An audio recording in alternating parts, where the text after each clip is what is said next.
It's that time of the year again. A new teamfight tactics set has arrived. So let's answer the big question. What are the best comps and how do we play them? I grinded over 100 PB games, averaging better than a 3.0, and I learned every single composition possible so that you guys don't have to. Let's go ahead and dive into the TFT Academy tier list and find out my 10 recommended comps to get you started for launch week.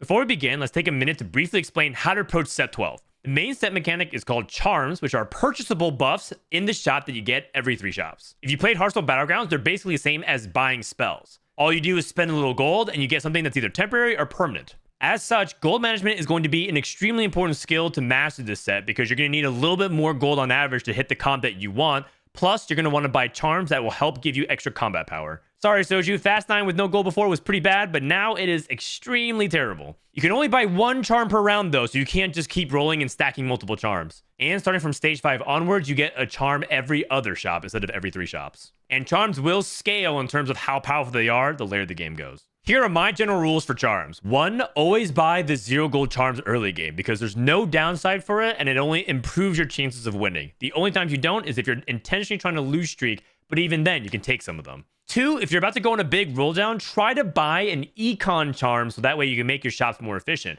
If you're rolling in every 3 shops, you're going to be seeing another charm. That's 1 shop slot that you don't get that might be the unit you need. So try to buy that charm early, and if it's cheap and econ focused, that's usually the trifecta. 3, starting from stage 5, you really want to see if you can get a combat charm every single round. And this is really, really important if you're behind, because if you're in bot 4, that's how you can sneak into the top 4 by having those combat charms while everyone else is greeting. The only times that I don't think you don't do that is if you're trying to intentionally lose a few rounds, so you can go to level 8 or 9 and try to get a higher tier composition. Number 4, going to 10 is going to be very rare this set. If you're in a spot where you're level 9, you need a bunch of gold, chances are you're supposed to roll down 2-star everything on your board and go for a combat charm as opposed to going for 10. I'd probably say that I've gone to level 10 5 times out of the 100 games in PBE that felt good. And that was because I was like super duper high roll and far ahead and there was nothing else I could do at 9. The last thing I want to note is that Xerath is almost always good to put on your board to roll because his passive is to give you better charms that are red coded. And if you can get good Xerath charms,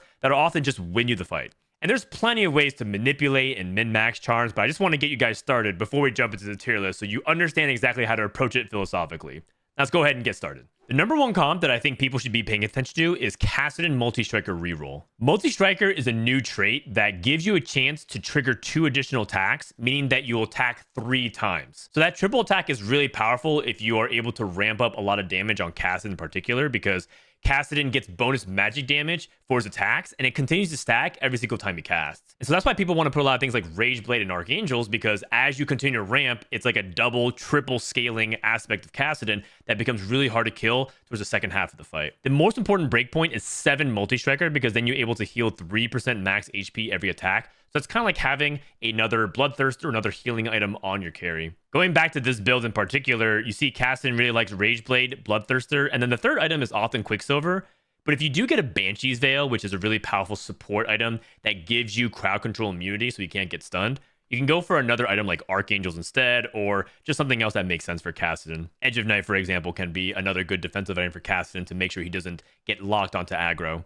In terms of positioning Kassadin, you don't want to put him in the corners because Kassadin, again, is a ramping champion. And so if you put him in the top corner where Shen or Hecarim is, he might get focused by the enemy carries that are in the corner, and then he doesn't get the time to ramp up and get to his ultimate powerful scaling towards the second half of the fight. General game plan is to play a strong opener around Portal, Eldritch, or Multistriker, because Ashe is a Multistriker in Eldritch, and Eldritch gives you cheap stats if you're able to play around Ashe 2 and Elise 2 and then get the summon, and then you can squeeze in Kassadin there. Another potential opener is to play around Portals, since Portal gives you extra stats, so you can play around Zoe, Kassadin, and Jace, and then squeeze in a couple Multistrikers after that. From there, you want to get to level 6 and roll on 6 if you need to hit Kassadin 2 and other 2-star Multistrikers, preferably Ashe and Akali. And from here, you have a choice of either playing 5 Multistrikers plus another random unit, Or you can go for, 3 Multistrikers, 3 Portals, and 3 Eldritch, some kind of variation of that. And then from there, you stay on 6, reroll for Kassadin 3 and other Multistrikers. Akali 3 is another 2 cost, which ends up being nice to roll for multiple of the same cost. That's always something you're looking for when rerolling.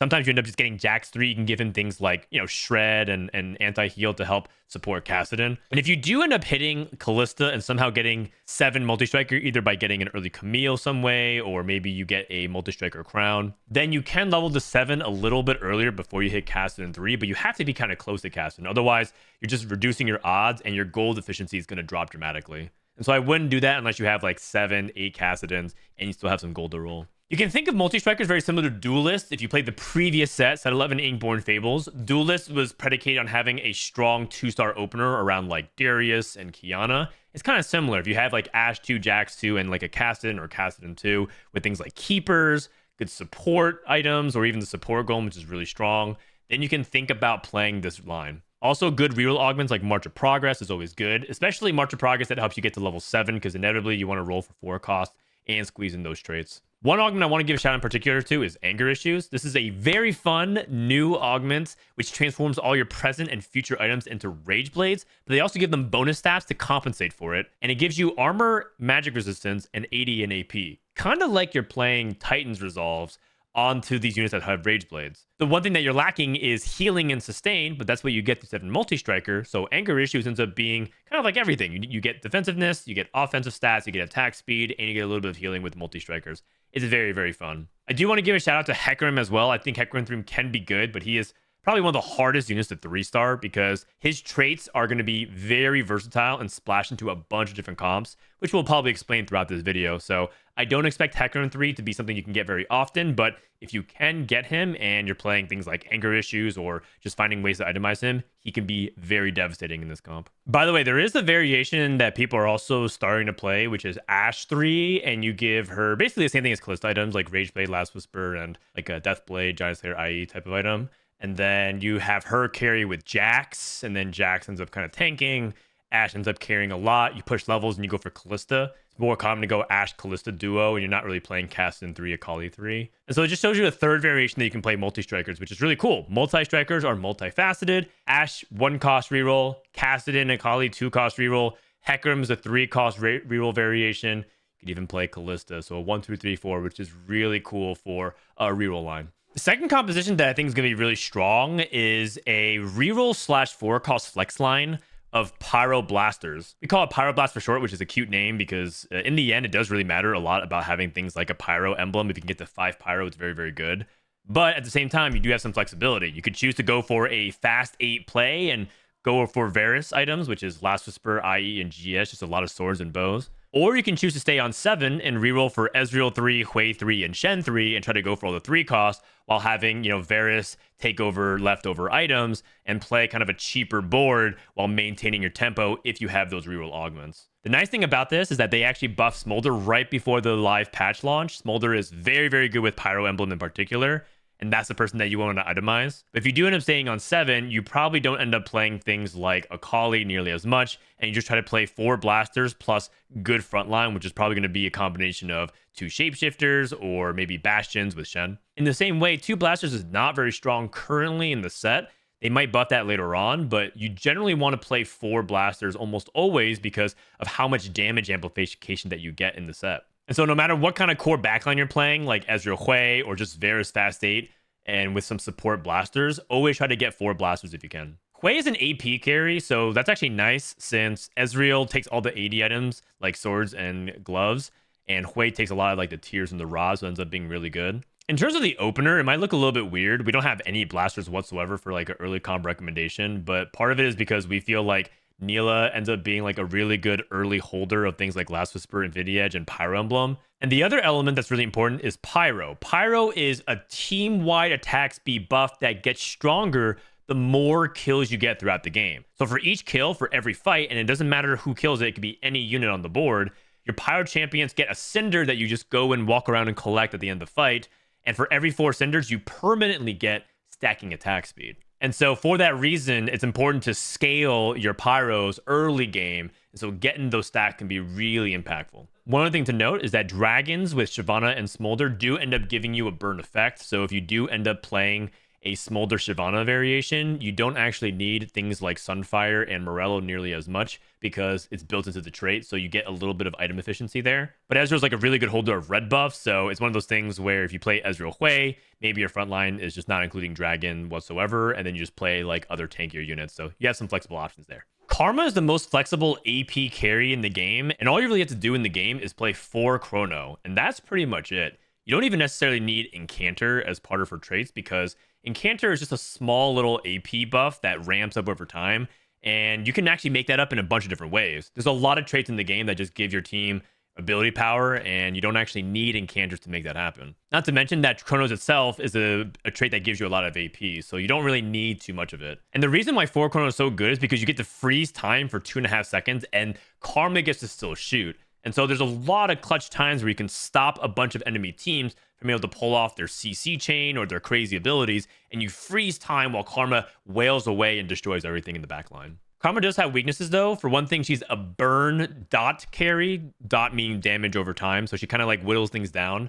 You need to have a secondary carry to help accelerate that. Otherwise, there's a chance that your opponents can sustain and heal out of it if Karma isn't doing enough damage, especially at 1 star. And so a lot of times people end up doing with mages because it's like a really clean mage with Vex. Vex is a Chrono Mage, and you tie in Nami and Nora. But for example, you can also flex Kalista because Camille and Jax are both multi-striker Chronos. So you can get 3 multi-striker there, and you can also have a holder of AD items, which is really nice, like Last Whisper and Infinity Edge. Kalista is also pretty good with Chrono Emblem, which is pretty fun. You could also play Rise as a Scholar unit and try to play around Taric for Portal. You could also go Xerath and just go for Arcana. Arcana is a really powerful flex trait, which we'll talk about later in this video. And there's even more options that we're not talking about. So it's just one of those things where if you're a flex gamer and you like open-ended game plans and you know you just want to play like a core set of units, just try to play Karma with some preservers plus another secondary carry of any kind, whether 3, 4, or 5 cost. Karma's best in slot items are Blue Buff, Morello, and Gunblade, but Gunblade can also just be, you know, Death Cap,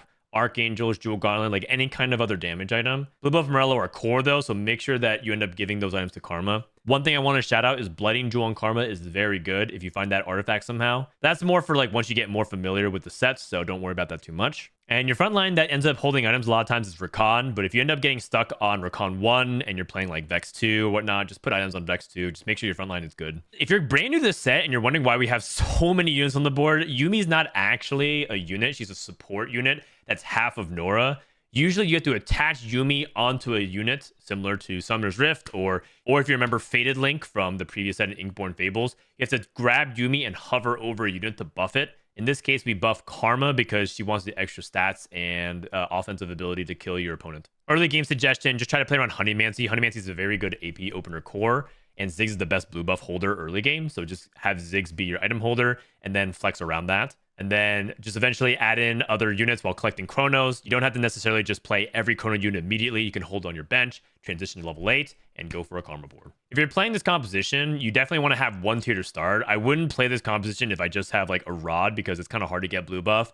There's no encounters or anything like that this set to help you get blue buff immediately unless you have an augment related to that. Or if you get like a really powerful AP item start like High Voltage, Shock Treatment, they're both really good. But if you do get like an item augment like Caretaker's Favor, which can give you very similar components, that's one reason you could go for it because you can sort of guarantee that blue buff and Rod, because you just need so many tiers and rods and belts and things like that to make this work. You can play 6 Chrono, by the way. I did mention that Kalista is a fun 6 Chrono unit to play with because she gets both attack speed. But the thing that comes with 6 Chrono is that you kind of lack frontline and it's very squishy at times. So just be mindful that if you do play 6 Chrono, it can be a little bit glass cannon-y. So just be mindful that you have to make sure that you're playing upgrades. Otherwise, you play like all 1-star 6 Chrono, it's not going to work out very well. For fans of Reroll, Syndra was the most dominant comp in PBE, and she did get nerfed again. I think it's like the 4th or 5th time she's got nerfed throughout the PBE cycle. But we do anticipate for her to still be strong. There's a chance that she's not in S tier, so we might move this down. But the reality is, Syndra is an infinitely scaling champion that gets stronger the later the game goes. Let's look at Syndra's ability. This ability upgrades the more it is cast, and for 15 casts, enemies adjacent to the target are now shredded and take extra magic damage. And then 30 casts, she creates an additional rift. So she's basically gaining an entire projectile, doubling, tripling if you get to 90 casts.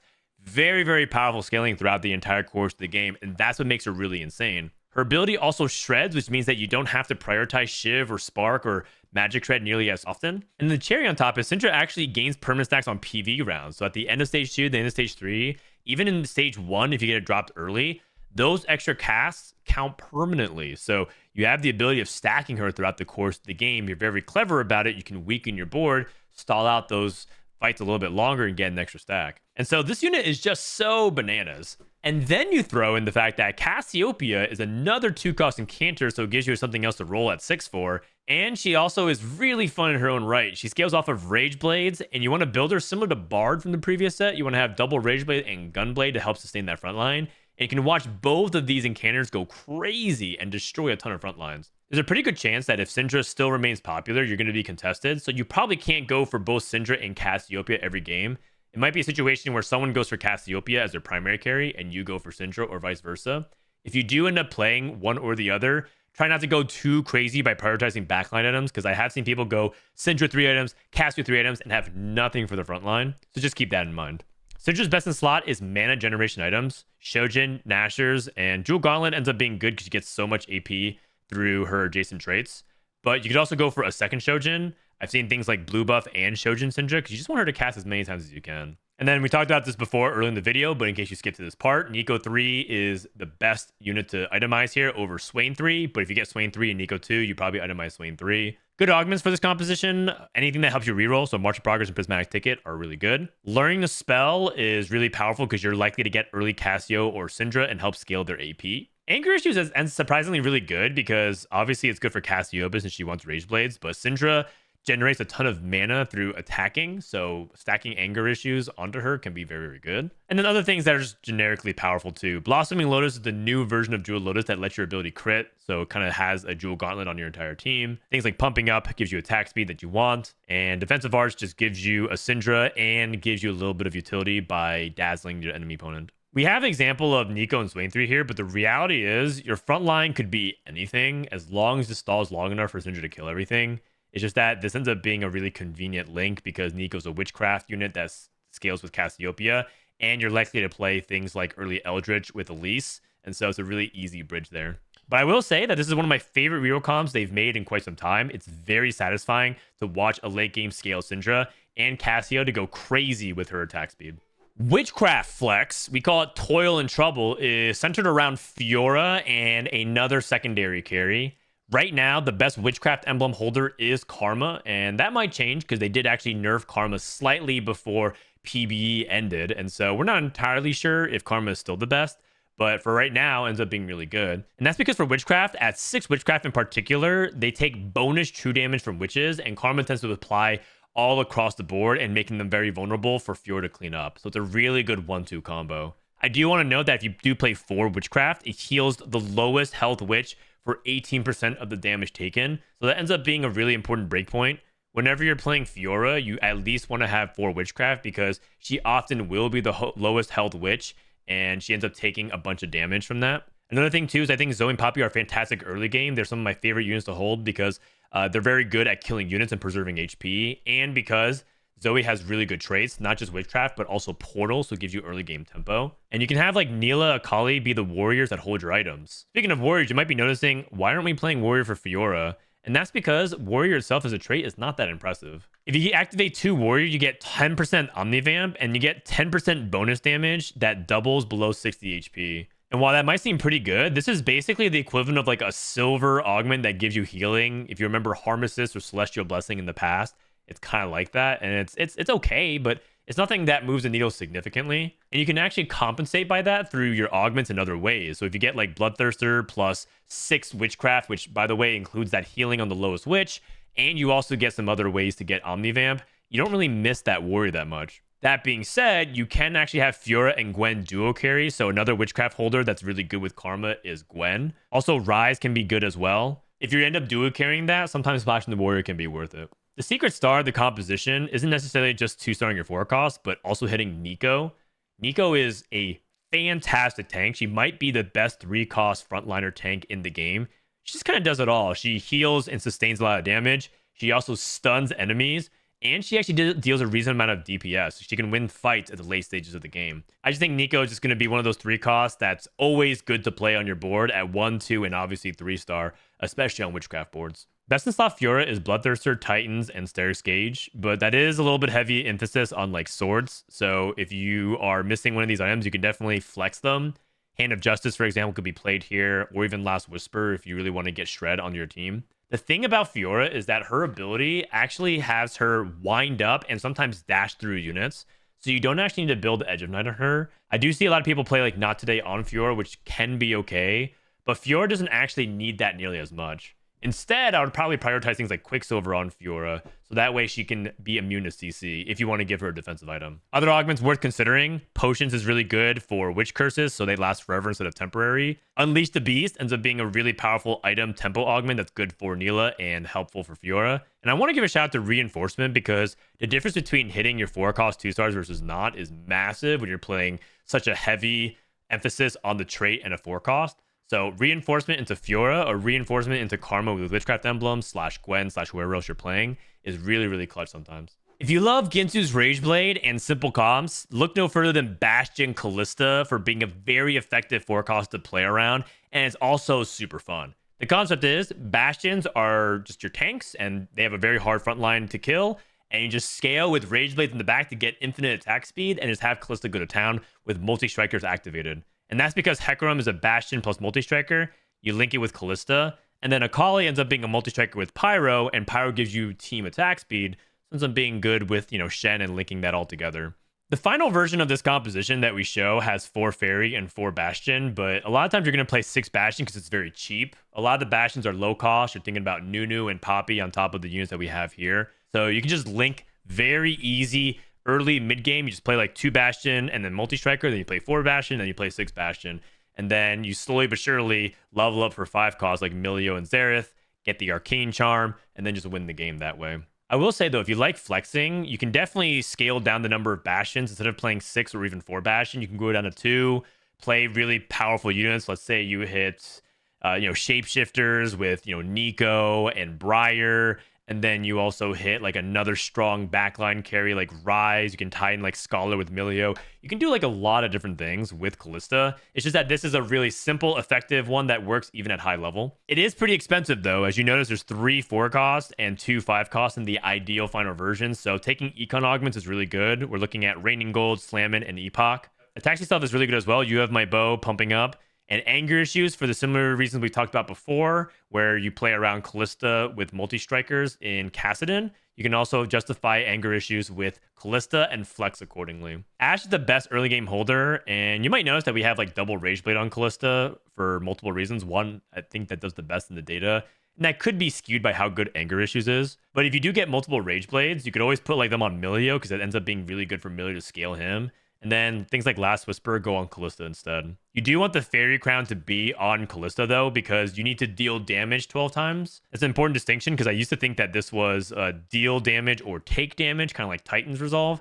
And that's not true. You just need to actually deal damage. So if you put it on Rakan, you don't really get much value at all. There also is a fun 8 Bastion variation. 8 Bastion is actually really, really cool this set. 8 Bastion says you get a crazy amount of resistances, 110 for each. And 2 champions starting in the back 2 rows are invulnerable until 4 Bastions die, which makes it really, really fun, because if you're not playing things like Xerath, you can manipulate this to make sure that Kalista and Milio just can't die. And if your opponent have assassin traits of some kind, they can't actually kill those units. 8 Bastion is definitely worth chasing if you get a chance to go for it. Sugarcraft is a composition that everyone should know, because this is the closest thing we have to a econ lose streak trait in the game. There's no fortune or mercenaries or underground or anything like that this set, but Sugarcraft is a cash out trait where if you score high enough, you end up getting rewards. Sugarcraft works by stacking item components on the board, but you need to slam those components, because if they're on the bench, you don't actually stack up your cake. Once you get to 7 layers and beyond, you start getting extra rewards. If you can get to over 2,000, you pretty much will win the game. Now, the thing about Sugarcraft in particular is that there are only 5 Sugarcraft units. So to get to 6 Sugarcraft to stack as fast as you can, you need a Sugarcraft crown or crest in some capacity. So that means you're probably gonna play off of Spatula, or if you start off with some kind of emblem through, trainer golems to start off the game, that's probably one way you can get into Sugarcraft. Another way you can do it is that if you're loose streaking and you see a spatula on carousel, or if you take it off an augment like Trait Tracker, but you need to play it because Force Sugarcraft is very weak comparatively. That doesn't mean you can't win with Force Sugarcraft. It's just a lot harder. The other fun thing about Sugarcraft is that you're just going to get a ton of components, but you'll also get a golden remover at 8 layers. It's about like 1,000 cake stacks.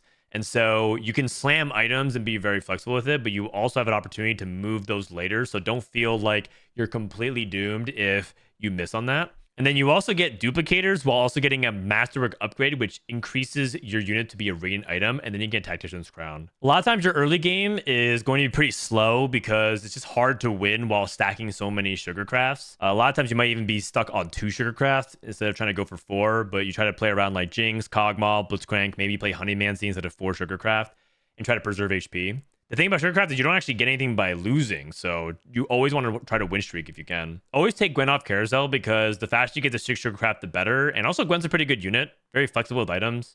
You could put things like this crit build with Hand of Justice and Jewel Gauntlet and Spark, but you could also go blue buff and Gunblade and Death Cap. You could just like put a lot of different items on Gwen. She's also a good Thieves Gloves holder, which by the way does count as 2 separate items for Sugarcraft as well. And that's how you get things like Young, Wild, and Free, because it lets you just cut the line and get to Gwen immediately and not have to worry about your pick order. But if you are loose streaking, you probably get first pick anyway, so you don't need to necessarily pick this. Item Collector is a really good augment when you have a ton of items. Item Collector is like this set's Cybernetic X augment. If you played previous sets, you know about things like Cybernetic Bulk, Cybernetic Uplink. Item Collector is kind of like that, which is like you get buffs for having more items.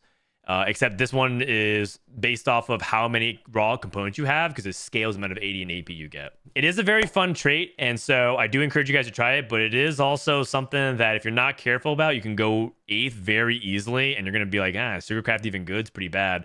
It does require you to get a couple of rests before you can get those tuber wins that a lot of people have. I have a couple of videos on how I play Sugarcraft if you want to check it out from my other channel, but I highly encourage you to also check it out and experiment for yourself. A lot of people love mage openers, and Viegar is the defining mage carry currently in this set. So we want to do a composition based around Viegar and Vex Reroll. Mages are a double casting trait, so when Viegar or Vex or Nami are casting, they're going to cast again, and there's some really crazy stuff that happens with that. Especially if you get a mage emblem, you get to do some really fun, unique things with it.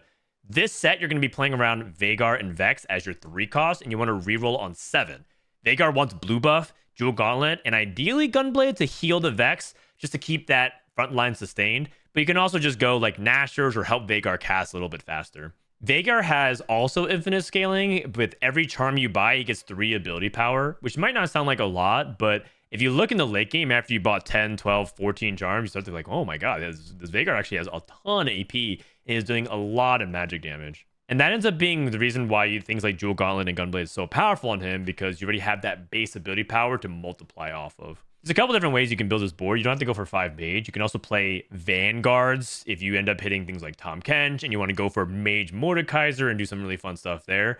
So you can go for 4 Vanguards alongside mages, or Veigar Vex Vanguard, VVV for short. And Nora ends up being a really good top end for this composition if you can get there, but we're just showing you the more common version that you'll end up playing a lot of times. The other variation that you can also play is Honeymancy and try to go for 5 Honeymancy Veigar. The only issue with that is that it ends up being low quality a lot of times because you're playing so many 1 and 2 cost units that aren't relevant. Like Kog'Maw is a physical damage champion, so he doesn't really have a lot of synergy with magic damage. So you just don't really need those Honeymancy units nearly as much. But if you do end up getting something really powerful like Beast Friends or some other augments or like Honeymancy emblems, multiple of them, you can end up playing Honeymancy Veigar if you want as well. Early game, you end up playing items on Seraphine or Ziggs. This is an example around mages, but, kind of going back to what we talked about before with Honeymancy being a good opener, you can also put Ziggs as your primary item holder to start things off, and then you just start scaling. The other thing to consider is that you get charms every 3 shops on stage 2, 3, 4, and every 2 shops in stage 5 onwards, but you're only going to buy 1 charm per round. And so ideally for Veigar, you're actually going to be buying charms every round starting around the middle of stage 3, because that's how you're scaling the Veigar. So it actually is okay sometimes to roll a little bit below 50 if you need to get that charm, but just keep track of how many turns you are away from actually rolling your charm, because that could be the difference between whether or not you choose to roll or not. That's one thing I do like about the set mechanic, is that there's a little bit of element of like, hey, like in this situation I might roll when in the past you used to just kind of AFK and be like, nah, I never roll here. Very fun comp, very high cap if you can get to like Nora 2 with full items. And also you get some really cool shenanigans with Mage. I want to give also a shout out to Mage on Tom Kench for the double stun. Ends up being a game changer a lot of times in the late game if you can get there. At the very beginning of PvE, Frost was way too good. Olaf was dominant. Diana was insanely overtuned. Hui and Swain were also the best 3 costs. So it was like really hard to play anything but Frost. So they kind of over nerfed it. And towards the end of PvE, no one was playing it whatsoever. But right before launch, they actually gave a significant buff to Olaf. And they also buffed Twitch and Hui as well. So this is sort of like a hedge. We don't actually know where Frost could be. We put it towards the bottom of A tier, but it could still be entirely mediocre and like in B tier. Or it could be super busted in S tier. So it's definitely a comp to try out. The most common angle that was super powerful on PvE was to play around a Frost emblem, which is a vest and a spatula, or just getting like a Frost crest, Frost crown, and playing Frost on Varus. Varus ends up being really good because he uses the raw attack damage and AP, and he links to Hui with a blaster. This is one of the few exceptions where you are okay with playing 2 blasters because you get so much combat stats from Frost. Frost is actually really cool thematically because it also converts enemies that die into allies temporarily that also ends up being like target dummies or golems that can attack. I mean, if you're a big fan of Game of Thrones, it's basically like the Night King raises up the army and you end up fighting against your opponent. So it's a really cool trait. Also, the soldier ends up exploding on 7, which is why it's really good. And 9 Frost can also be quite powerful because I've seen the explosion just straight up beat armies without having to actually lose any of your own units. Olaf is a melee carry that has a ton of utility in his kit. The thing to pay attention to is the last 3 words. He gets crowd control immunity, so you don't actually need things like Quicksilver nearly as much on him. At least that's what we think. Maybe that changes throughout the set. And so he also gets a bunch of attack speed and Omnivamp. So he just kind of gets like a lot of stuff, and Frost gives him AD. So what does this guy actually want? I think he just wants things that can help him sustain throughout the fight. So that's why we recommend double healing like Bloodthirster and Hand of Justice, and Edge of Night to complement the fact that it gets crowd control immunity. He just kind of has a little bit of everything. The one thing also really cool about Olaf is that he tends to jump to the back line. So you position him in a way on the same side as enemy carries. He might get to be an assassin, kind of what Yone did from the previous sets. Dash to the back line. Olaf jumps instead, Ragnarok style, and then completely destroys enemy carry. It is a fast 8 composition, and you do really want to hit Olaf. So you want to take some of these econ augments, slam in an Epoch. And then Frosty Frontline is actually a really good frontline thing as well. It ends up being a really good way to compensate if you're playing Shen 1, Swain 1. You have Frosty Frontline, ends up equipping Eternal Winter and just giving you a ton of tankiness. You need a lot of swords though, so you have My Sword is always good, or anything that gives you just items in general. And then Support Golem's just always good because support items are fantastic for melee carries. So this has a lot of potential. Give it a try. You could try to open up with Hunters and Dragon with like Namzi, and you get some anti-heal here. It's really nice. And then you can kind of lad this all the way up to Olaf. And Diana 2 ends up being a really good win condition that you can get to at 9, plus another backline unit that makes sense. You can also try to find a way to fit in Forward Blaster if you really want. Cut down from 7 Frost to 5, and then just play 4 Blasters like we discussed in the previous part of the video. Last but not least, let's cover Vertical Portal. Portal is multifaceted in the sense that you want to reroll around Ezreal or like reroll portals in general. You can also play for Rise and Nora, like a 4 and 5 cost setup. And it's all within one vertical, so it's pretty easy to play. The thing about it is that you kind of really want to have a portal emblem start of some kind. I think it's personally really strong when you can get it on like a golem, either a wandering trainer, or you could start off with trainer golems. That way you can get a really easy 10 portal on level 9, because on 9 you just play 9 units that are portal plus a golem. You need 2 spatulas, which is different than Eldritch. Eldritch needs 3, so 10 Eldritch is like kind of hard to play. And we're not going to cover Eldritch in this video because it got nerfed and it was already kind of falling in the tier list even before they got nerfed before the last patch. And so we're not going to cover Eldritch. But the power of Vertical Portal is similar to Eldritch in that it's very strong early because you're playing like Zoe and Jace 2 with good traits like Witchcraft, Portal, Shapeshifter, getting a lot of early win streak, getting to level 8 and playing for Rise 2 and potentially hitting Nora. Or you could reroll the portals, go for like Ezreal 3, maybe that Kassadin 3. We talked about how good Kassadin can be, and trying to play around that concept as well. The thing to note, though, is that Portal doesn't really win a lot of games unless you're able to get like a ton of 4 and 5 cost online. And that's because you're just playing a lot of units that ultimately are offering low utility. If you play Jace, he just offers a little bit of damage, not really much. Zoe does a little bit of magic shred. Kassadin does like just a little bit of damage and tanks a little bit. Same thing with Galio. Because you're not really activating their adjacent traits. You're trying to hope that the portal can be the one that does a lot of the damage. And it's not that consistent because portal can do one of many different buffs. It can throw a flag in the middle and give a bunch of attack speed. It can summon a Krug, give you a little bit of tankiness. It can heal your units or even give you items. So definitely you can play around that a little bit. The items behave, I believe, like Milio. I think it's more attaching to people that have items. It's a little bit of jack of all trades, master of none. And that's why it might lose to just more refined, stronger, higher tier comps. That being said, they did buff Ezreal a lot, and they did bug fix Ryze with some attack speed items. Ryze wants Rage Blade, Archangel's Jewel Gauntlet, but you might be able to get away with like Shojin Nashor's variations because they fixed that bug on PvE now. So maybe Ryze and Ezreal buffs effectively push this higher, and that's why I wanted to include it, even though it's in B tier. Nora is very good, but 2-star Nora wants to be the one holding items. So if you're stuck in a situation where you have Nora 1 and Ryze 1 and Nami 1, that's maybe a time you can probably put items onto Nora. But overall, I do think that Nora is much better with 2-star units. And if you do get Nora, I just realized I don't have Yuumi on this board, but put Yuumi on whatever carry is holding the most power. So if you have 3-star Ezreal, put Yuumi over Ezreal. If you have 2-star Ryze, put it over Ryze. Some other good augments are really good. Little Buddies, for example, makes a lot of sense because you're playing a lot of 1s and 2 costs. Salvage Bin is just, I guess, fun because you get to break apart emblems and make a portal emblem. But again, you have to do it in a spot that makes the most sense. So just be very mindful of that. The last thing I want to say is portal scales off your team star level. That's why reroll portal can be good, but also why you really want to make sure you're playing upgrades. If you get a portal crown start, but you have all 1-star portals, you're probably going to lose a lot of your fights. And then you're going to bleed out late game like we talked about because you don't cap very high. If you get to 10 portal, though, I have yet to see 10 portal really lose more than 1 or 2 fights. If you get a good setup for it, it's very, very powerful. And it's the easiest 10-piece trait that you can get this set. So there you have it. My 10 comps that I would recommend that you learn for set 12 launch week. And I think they all have different versatility of playing vertically or re-rolling or playing flexibly. So there's a little bit for everybody. But that's just the tip of the iceberg in terms of the comps available. So make sure to check out the TFT Academy tier list where you can see all the comps that we have prepared, with covering a bunch of different conditional ones to some other sleeper techs that maybe you haven't tried out yet. I will be traveling for the first 2 weeks of the set, so I might be a little bit AFK in the YouTube comments, but I'll be sure to update TFT Academy anytime I see any movement. In fact, by the time you watch this video, there might be some changes in terms of the tier placements, item optimizations, or maybe even some of the augment choices. Thanks for watching, good luck on the climb, and I'll see you guys next time.